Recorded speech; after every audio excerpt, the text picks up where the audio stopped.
In this video, I'm going to show you the top 10 tools. No, what the heck was that? That was awful. Okay, hang on a minute. Welcome back to Fab Automotive Detailing. You guys, in this video, I'm going to show you 10 tools that you must have for detailing, especially if you're just getting started. Let's do it.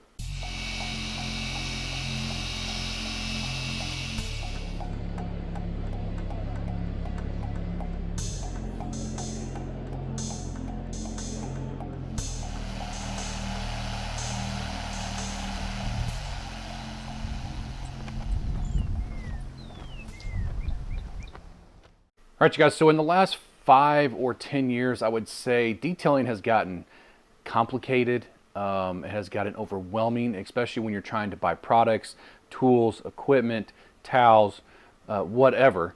There's just so much in the market now. When I first started detailing, there wasn't a lot on the market. There weren't any websites. There was no YouTube to figure out what's the best product to buy or what I shouldn't buy or anything like that, you guys. I just kind of had to wing it, and I went to Walmart or whatever stores sold detailing products when I first got my license, and I bought a bunch of detailing supplies so I could clean and take care of my car. But now there's just so much that when you look at the shelves at Walmart or AutoZone or any of the big stores, you're like, oh my gosh, they have 900 products for this and 700 products for that, and it's overwhelming. So I figured I would make this video, you guys, to give you at least the top 10, in my opinion, tools that you're going to need to get started so you don't have to try to figure it out and go from there. These tools are not in any particular order from 1 to 10. It's just the way that I did it. It's not one's better than 10 or anything like that. These are just typical tools that you're going to need to get started, that are going to help you get started, make your job easier, and definitely make your job more comfortable. So if you're new to the channel and you haven't done so yet, take a second, go down below the video, hit that subscribe button, and then turn on the little bell right next to it so that every time I upload a video, you do get notified. All right, you guys, so number 1 on the list is going to be PPE, personal protection equipment, glasses and gloves. Very, very important to have both of these, because glasses are going to protect your eyes, especially if you're going on the interior of a car and you are spraying out carpet, whatever, and you have stuff flying up. You don't want something going in your eye. That can make for a really, really bad day. And stuff like this, you guys, these glasses, they're cheap. You can, a couple dollars at Home Depot, you can pick up a pair. They can get expensive depending on what you buy, but I found the shooting glasses are really, really good. They wrap around the whole eye so that you make sure that even on the sides, nothing's going to get in, and they're not that expensive, guys. I'd say less than $10, you can get yourself a nice pair of protective glasses. So when it comes to gloves, you guys, there's a lot of those in the market also. I've got 3 styles right here I wanted to show you, and I'm going to show you why I have 3 styles. But you can go from inexpensive to expensive, but you just need something to protect your hands. That's the main thing. But the thicker the glove, the better, and the longer it's going to last. If you snag it on something, you're not going to rip it open and have to put a new glove on. You're going to go through a whole box of gloves really quick. Now, cheap gloves like Harbor Freight has, these right here, I got these at Sam's Club. They come as a 2-pack. These are very thin. They're only 4 mil. These are very thin gloves, but they do the job. They do the job, but they will rip easily, right? I can do that with this orange glove and you ain't gonna rip it. But I think these were $14 for 2 boxes, which is really, really, really cheap, you guys, when it comes to gloves. Then you go on to the black nitro gloves. This is the most common glove you're gonna see on the market. These are very good gloves. I think these are 6 mil, if I remember correctly. These I get from High Tech. They have a little tiny nubs on them to help you grip things. I don't think the camera's probably going to pick that up. These are the most common. You can stretch these. Yeah, I mean, it takes a lot to rip one of these gloves, you guys. These are very good. The downside to me, the black gloves, especially if you're detailing outside, is your hands are going to absolutely bake wearing these gloves. But if you're working inside, they're great. I was a mechanic forever. I wore black gloves for a long time. The last one I'm going to show you is the most expensive. I think these are probably close to $30 a box right now, especially ever since COVID. These actually have little diamonds in it. You can see right there, little diamonds to help you grip things. These are great for mechanics. I love these as a mechanic. But these are 8 mil. These are twice as thick as these blue ones. As you can see probably right there, you can kind of tell. These are twice as thick. I love them because they're orange. I can kind of see if my hand's dirty. If I rub something, oh, well, that's still dirty. It got dirt on my hands, that type of thing. But these, I can't rip it. That's the type of glove that I want to use when I'm detailing or doing anything, because I don't want to catch it on something, snag it, and rip it and be like, oh, gotta go get another glove. And it always happens at the most inconvenient time. The main concern, you guys, is to have gloves on to keep your hands safe. You don't know what you're gonna be touching. You don't know what's on the stuff that you're gonna be touching, especially inside the car. So always have gloves, and personal protection equipment, you guys, is a must. So number 2 on the list, you guys, and once again, these are not in any type of order, is your knee protection or knee pads, something to take a lot of the stress off your knees when you're going up and down, cleaning wheels, putting trim dressings on, whatever. You don't want to be bending over. That hurts you. That's going to kill your back over time. So obviously you get down on your knees, you put all your weight on your knees on concrete, or maybe you're working in gravel. Doesn't matter if you're working mobile. You need something to protect your knees, your kneecaps from getting raw, from all that weight of your body pushing down on your kneecap, pushing down into the ground on the gravel or concrete. It's going to wear on your knees. And once you really start detailing, you're going to realize, man, I am up and down, up and down, up and down all the time. You're going to realize how much you're going to want this, and how much you'll be thankful that you bought either knee pads or a kneeling pad. This is what I use more than anything. I use those knee pads when we were doing this garage. But the kneeling pad, this one is from Home Depot. I think it's like $15. See how squishy it is? It's almost like gel. It's a great foam. This is what I use all the time, especially if I am cleaning wheels, putting trim dressings on, anything that's down low. I don't want to be bending over. I want to put this down the ground, get down on my knee, get what I got to do. And I'll tell you what, it's going to save your knees, especially your kneecaps, over time, you guys. So number 2 on the list is a kneeling pad. So number 3 on the list, you guys, is get yourself a good step stool. That's something that I didn't realize I needed until I started working on a lot taller vehicles, because when I first started, I did cars basically. And I'm 6'2", I can reach the middle roofs of cars, no problem. But even like this Dodge Journey behind me, I can't reach the middle of the hood standing next to the car. So it's very important to have a stool so I can make sure I can get all the way up there. Now, yeah, can I take the polisher and kind of stretch my arm out, or the wash mitt and kind of stretch my arm out? Yeah, I can. A lot more comfortable though if you just have a step stool, you can kind of lean over and just do it the way you need to do it right. So this is 2 different types of step stools. So one that I'm sitting on is from Harbor Freight. It is definitely lower than the other one, as you see. It's a great little step stool that folds up. I think it has like a 300-pound capacity, if I remember right. I'm about 240. I can reach everywhere I need to reach. I know you can't see me on top of the Journey and on a lot of trucks with the step stool. The downside of the step stool is it's not very wide. That's why I love my Gorilla ladders, you guys. This thing is awesome. I got this at Home Depot during Christmas a few years ago. Gosh, it's been longer than that, because we were at our old house, so it's been about 5 years ago. I think I paid $30 for them. Sure, they're not $30 now, but that was a steal. It has steps on the side to step up. I don't use them, but it does have them if you want to use them. I want to say this has a 350-pound capacity. Don't hold me to that. But what I love about this one is not only is it taller, so trucks and big SUVs, makes my job a lot easier. I can walk back and forth, and I don't have to constantly get down, move the step stool, get back up, do what I gotta do, get down, move the step stool, get back up. I can walk across this no problem at all. We used this when we painted our old house. It has been great. They both have locks on them to make the legs sturdy. Now you'd think, looking at that, it's not, trust me, it is sturdy. It's very sturdy. This one has locking legs on it, which I love, but you push the lock in.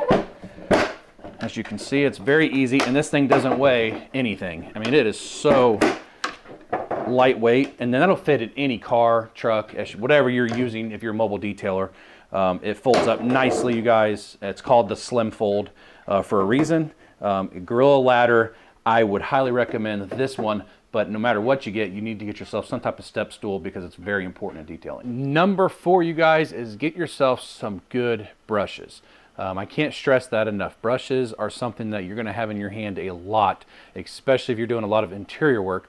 But even on the exterior, you need some good brushes. Like, for example, a good tire wall brush, or can be a carpet brush. Also, it's very stiff bristled. This right here is a very stiff bristled carpet brush, you guys, and that's what this actually is a carpet brush. I love the handle on it. You can get in there good. I'm trying to give you guys ideas of stuff where you don't have to, buy like a carpet brush like this right away when you're getting started, because then you got to buy a drill for it, so you got to add more stuff to it. I'm trying to give you guys a list of items that you don't have to buy a bunch of stuff for to get you started. Leather brush. Another thing, you're gonna have leather seats that people are gonna want you to clean, and a good leather brush like this one right here is a necessity when you're cleaning leather. Can you do it with other types of brushes like these? Absolutely you can. That just makes the job easier. You can get in the creases and cracks and crevices of leather because of the point right there. It's another brush that I definitely recommend getting. And then get yourself a good pet hair brush. There's many on the market. These are just two. There's probably hundreds on the market. Some are good, some are bad. This one I think I got at Napa, 10 bucks, something like that, a couple years ago. It's actually a pretty good brush. I just don't like the way the bottom comes up off of it, but it has served me well when it comes to pet hair. This is a brush that I sell on my truck, made by Hi-Tech Pet Brush. Same type of nubbies, I guess you'd call it, but then it has like a squeegee on the side to help kind of pull the hair up, you guys. And then, as you see behind me, I have tons of other types of brushes. These are all from Chicago. The yellow ones are Chicago Auto Pros Work Stuff brushes. Got big brushes, small brushes used for lug nuts, badges, all kinds of areas you need to get a small brush in, or if you can get a bigger brush in, you get to go to a bigger brush. And then you have like your super soft brushes, like right here, what I call makeup brushes. This one's from Glovebox. These are great to have, but is it necessary to start detailing? I don't think so. I don't think it even makes it on the list for 10 things you need to start detailing. But it is something in the future you may want to get, especially if you're going to detail, especially high-end cars, stuff that has like the wood grain on the inside, stuff you got to be really, really soft with. But I think just your typical wheel brushes, carpet brushes, leather brushes, and pet brushes is what you need to get started. So number 5 on the list, you guys, is going to be some type of pump-up sprayer. You can buy them at Home Depot, Harbor Freight, Lowe's. They're normal brands. Like Home Depot has the HDX brand, which is their off brand. You can get them for $14 or so now. They used to be like 6 or 7. They're definitely more than that now. $12 to $14 right around there. And you can put bug cleaners, wheel cleaners, tire cleaners. You can put detail sprays in them, rinseless washes in them. Because what you'll realize when you first get started detailing is the more and more you're doing this motion, you're going to fatigue pretty quick, especially your dominant arm that you're going to have it in the majority of the time. You're going to fatigue. I have arthritis in my hands from all the years of sports and being a mechanic and detailer, that it starts hurting pretty bad after a little while, especially in the wrist and in my fingers. So having a pump-up sprayer, all you gotta do is pump it, 20 or 30 times like this IK multi-sprayer, and then all you have is just hold the trigger down. You can put whatever you want. I use bug cleaners in this, you guys. I love bug cleaner in this. It kind of bubbles it up. It absolutely works great. When you first start detailing, you don't realize that you need until you get a little bit older and you're like, man, I wish I'd have had that a long time ago, which I do. Once again, you don't have to have an IK like these. This is a foamer. I rarely use the foaming unless I'm using it for like a wheel cleaner, wheel and tire cleaner, like Brake Buster. But I use the multi all the time. I use the multi-sprayer all the time. And it's become one of those things where I have to use it. I'm not gonna put a bug cleaner in a spray bottle anymore because I have this right here. But there's definitely something as a detailer that when you don't have it and then all of a sudden you have it, you realize, man, I wish I had that a long time ago. So number 6 on the list, you guys, you need to get yourself a good color match or paint rendering light. There's a lot of companies that make them. A lot of them look the same. As you guys can see, these two on the bottom kind of look the same. The Max Shine up here looks just like a Scan Grip. I believe it is just a relabeled Scan Grip light. But you need some type of light that's going to give you as close to the sun inside a garage or under a canopy that you're going to get, because there's been situations in my detailing over the years when I didn't have these lights that I thought the car looked amazing inside, and then I pulled it outside in the sun and found tons and tons of stuff that I missed, and I had already waxed or put sealant on before coatings. So then when the color match lights came out, especially this Astro Pneumatic 50 SL right here, when this light came out, I bought it. And this has been a game changer when it comes to detailing. If you're doing any type of paint correction, you have to have something like that. I just don't see another way around it. You're going to kick yourself in the butt if you don't. You're going to waste more time. And obviously, the more time you waste, the more money you lose, especially in the detailing world. So a regular flashlight like this one right here, this is just regular it's not going to show you what you need to see on the painted surface. This light right here by Next LED, this is a new one. I do not have a video on this one.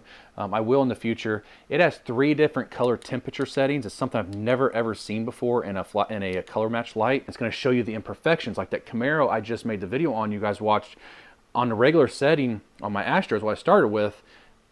Paint looked great. I thought, okay, that's cool. Maybe I don't have to do a lot to this. And then I got this out because when I just got this and I started going through the settings, and I hit that second setting, I was like, oh man, there's actually some swirls in this brand new car. So this kind of saved my butt, because I would have ended up maybe doing a light polish or something like that, put the ceramic coating on, pulled it out, and be like, oh man, are you kidding me?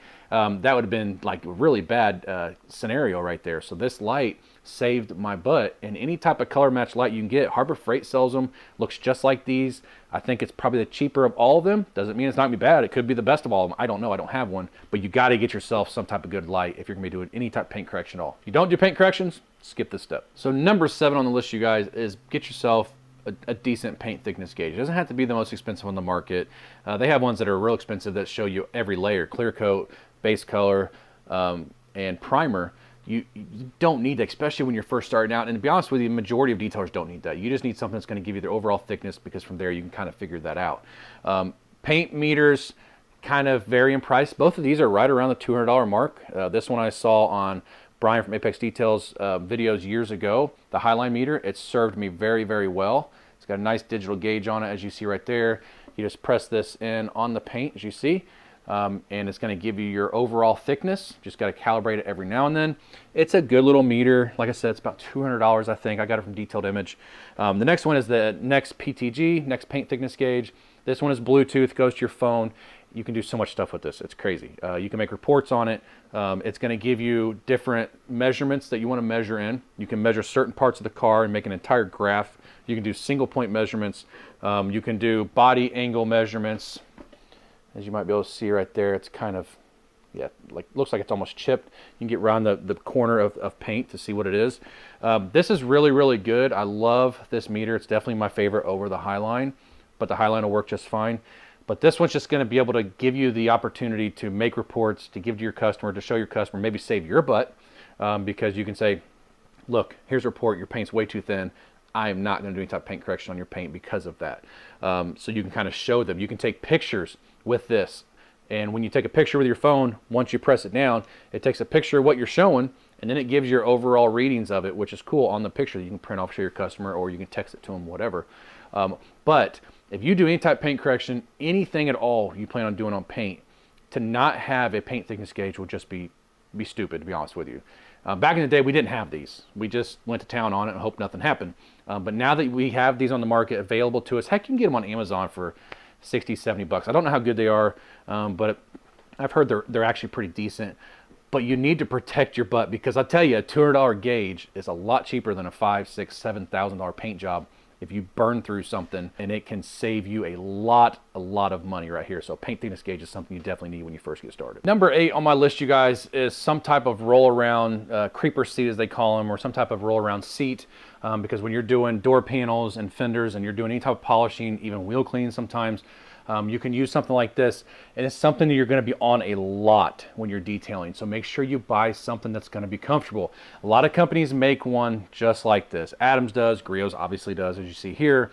Harbor Freight even has a seat kind of like this, and I actually have had my eye on that one for a while, and I'm thinking about buying it. But I like the ergonomics of it. If you notice, it's curved, right? It's not round, but it is curved, and your butt just fits in there nicely, and your legs don't go to sleep. Your butt doesn't hurt after sitting on it all day. I just put their rubber cushion on top that they sell extra.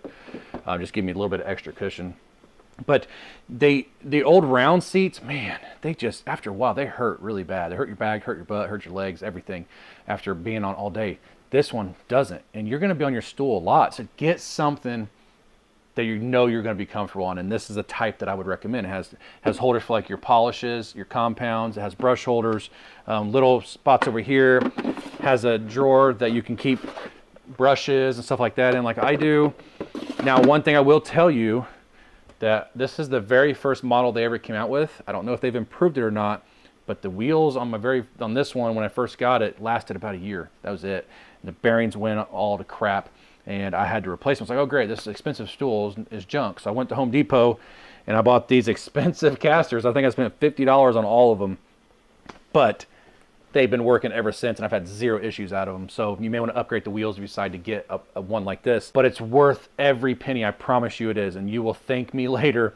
If you're using a round stool, you say, you know what, I'm gonna spend extra money, I'm gonna get one of these, and you're gonna realize this is a must-have if you do any type of paint work on a car when you get started detailing, or if you're been detailing for a long time and you just hate that little stool, and it's like, man, I don't know, this is what you want right here. Get yourself a nice little creeper stool. So number 9 on the list, you guys, is a DA polisher. You don't have to go with most expensive. My gosh, I see people on Facebook, especially all the time, that I'm just starting detailing. I just bought this brand new Rupes hybrid or whatever for $600. Came with all this stuff. It's like, you don't need that to get started. You don't. You're wasting your money. To get started, you just need a good 6-inch polisher that I like to convert to 5-inch, and a good 3-inch polisher. That's what I used for years. I used the old Griot's Garage G6 with a 6-inch backing plate that I made into a 5. I use this thing forever. This thing made me a lot of money. It didn't cost a lot either. I think it was like $130 or $140 back then. But this was my very first one, and I don't think I ever even replaced the brushes. But this thing was amazing. Had a little bit of vibration. It was a little loud, but other than that, it was a great little machine. And it didn't break the bank like a Rupes or something would. And honestly, I don't think I'd ever buy a Rupes. I've used them. I've used flex machines. I don't see how much they're asking for price on those, that they're much better than these two I'm getting ready to show you right here. There's companies that have polishers in the $100 to $200 price range that are very, very good, you guys. Both these polishers, the G9 and the G8, this is going to be your 6-inch, this is going to be your 3-inch. You can make this a 5-inch to give you faster defect removal because it's going to spin faster. And you can make this a 2-inch to get you in a little bit tighter spots. It comes with both, so you have a 3-inch and 2-inch all in one. They're both great. I mean, they are so good. And they have interchangeable cords, so you don't have to unplug one to plug the other one in. You just take it off this end, snap it into that one, and you're good to go. I used a 3-inch and a 6-inch for years before I ever got a smaller polisher like this Micro Atoms polisher right here, which, don't get me wrong, is awesome to have. But for all the years I didn't have it, the small intricate areas that I couldn't get my polishers in at all, guess what? I did it by hand, and it worked just fine. And I didn't go and spend a whole bunch of money, plus they weren't around back then. But I just don't see a reason, I guess is what I'm trying to say, to go and buy a ton of polishers like this battery operated Ryobi. I would go with a corded model to start off with. Get yourself a good polisher. Adams makes good polishers. Griot's makes good polishers. There's polishers on Amazon. Harbor Freight's Bauer is pretty good. I don't see a reason to get a long throw polisher to start off with, because the longer throw you have, the more you really have to pay attention to door handles, trim, mirrors, badging. Because if you're just new and you go and you buy a 21 millimeter throw, like there's one behind you, and you just go to town on it, you could end up messing some stuff up, tearing your pads up, hurting the machine, or damaging the customer's car, which is the worst case scenario. And you'd be amazed how much money you're going to save when you buy just 2 of these versus going and buying, like I said, a Rupes or a Flex. Money that you could have saved for something else to get you started detailing, like a gauge or a light. So if you've ever waxed a car, polished a car, and not taped anything off and got done at the end of the day, and you see all that white stuff and the trim and stuff, and you have to get down your hands and knees or whatever, and you have to try to remove all of that, it's such a pain in the butt. That's why number 10 is get yourself some tape. This is 2 different types of tape right here. This is painter's tape by Scotch.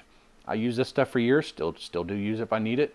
But what I have found is if you leave it on trim overnight, especially more than one day, I speak from experience. A lot of stuff when I say, if you do this or do that, this is going to happen, because I've experienced it. It leaves a residue behind that can be hard to remove. And if you do get it removed, sometimes you will actually see lines. And it just doesn't look very good when you get done. If you're going to take this off the exact same day, it's fine. You can just use the Scotch blue tape. This red tape right here, it's made in Italy. Eurocell is what it's called. I get this from Detailed Images where I buy it. This stuff here, I can leave it on for a day or two, doesn't matter, and it doesn't leave anything behind. It's really good. They do sell different thicknesses of this tape. They sell different thicknesses of this tape also. Take the extra time to tape off your trim. I see it all the time on YouTube or in shops that I go into for my business every day. They don't tape off, and the next thing you see the wax or you see the polish or whatever on the trim, and that's going to have to be removed in the future. If you just take the 5 minutes, tape off all your trim, that's going to save you a lot more than 5 minutes when it's over, when you're done with the detail, having to try to remove all that wax and sealant or anything that might be on there. Keep yourself from a lot of extra work. Tape off your trim. So that's going to do it for this video, guys. That's 10 things you must have for detailing. It's all my opinion. Everybody has a different opinion on everything. I get it. This is just my opinion, you guys. If there's something that you think should be on the list that I forgot, because trust me, I'm already thinking about things. It's like, okay, I should put this in there, should have put this in there, but I wanted to do a top 10 or that type of thing. Put it down in the comments. Let me know what you think, what you would put in this list also of must-have things. Like an honorable mention right now. I'm looking at my screen, seeing it. Honorable mention right now will be detail guards. I didn't even think about this. These are hose guards that go around your tire that keep your pressure washer hose or your garden hose from getting stuck and you having to go around the car, pull more around, and then get back around the car. This has bearings on it, and your hose just slides right around the car. And if you have 4 on the car, you can just go all the way. You can go all the way around the car with the hose, and it's not going to get stuck underneath the tire. So stuff like this. See, I just thought of something right there. But I hope you guys enjoyed this video. Hopefully, if you're starting to detail, getting started detailing, and you're not sure what to get as far as like your tools and your brushes, all that stuff, hopefully this video was helpful. If you did like the video, you guys, and it was helpful for you guys, take a second, go down below the video, hit that subscribe button, join the Fab family. We'd love to have you, and we'll see you in the next video.